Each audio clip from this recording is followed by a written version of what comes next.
this is the time we will put off the fire.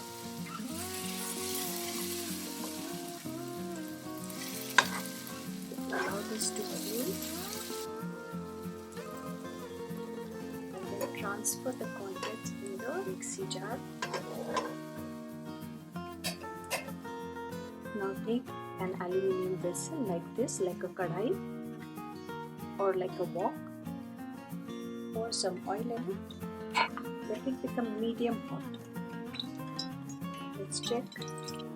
Yes, I think I can put the capsicum now. We have to just stir fry this.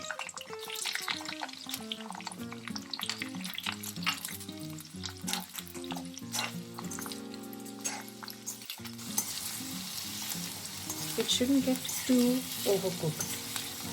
You can already get a good aroma of fried capsicum. Add some onions to that, and this also will get fried nicely.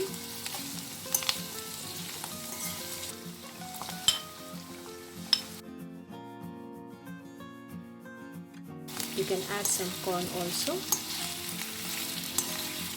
Now can you see the onion has become transparent?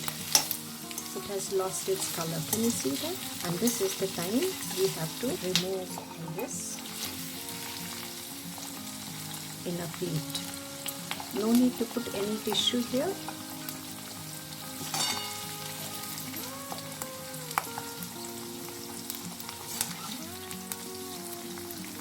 To check with the paneer piece.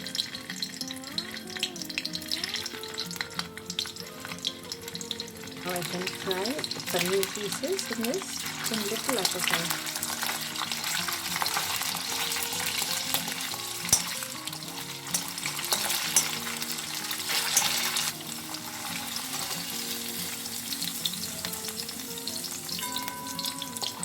There, can you see the light golden color?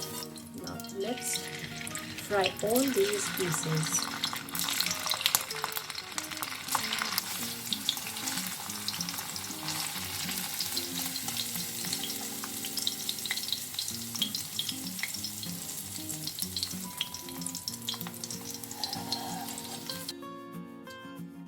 Now this tomato and onion which is fried will go for grinding. Now the ground onion and tomato we are going to strain.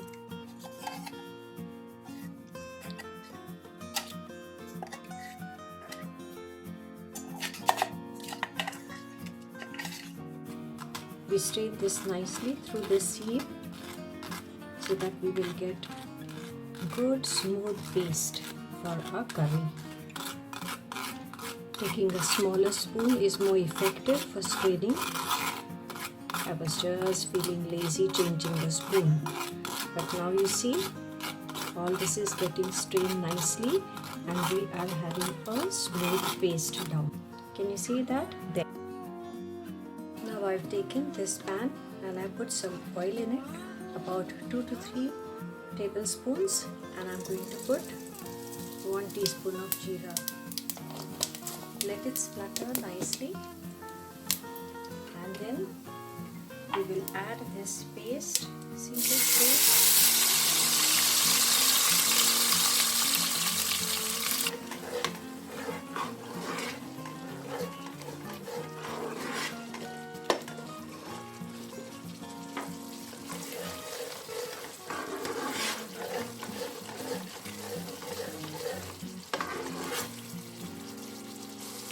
Now in this we'll put half a teaspoon of red chili because I have already put green chili inside that.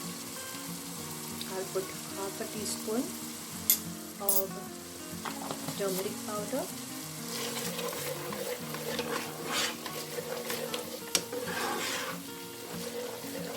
Cook nicely. The masala should not be sticking to the pan like this. It should come off from the sides. Then we know that it is roasted just right.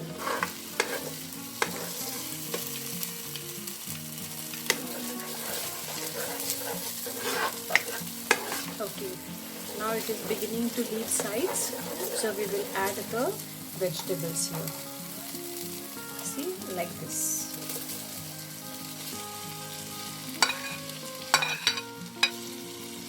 Now stir it nicely, and as you stir, I'm going to add a little bit of Kashmiri red chilli, just about 1 teaspoon. That will give a very appetizing color to the curry. Now we add some fresh cream, about 3 tablespoons.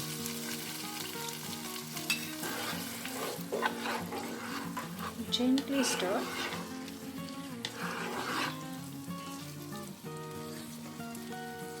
Add some water according to the consistency of the gravy that you want. Now in this, I have to still add some salt because I added only during the frying of onions. So maybe about a teaspoon or 3/4 of a teaspoon, but you add the salt according to taste. Okay.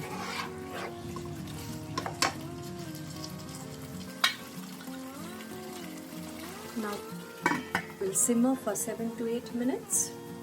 Now the gravy is done. I'm just taking 1/4 teaspoon of garam masala and gently stir this.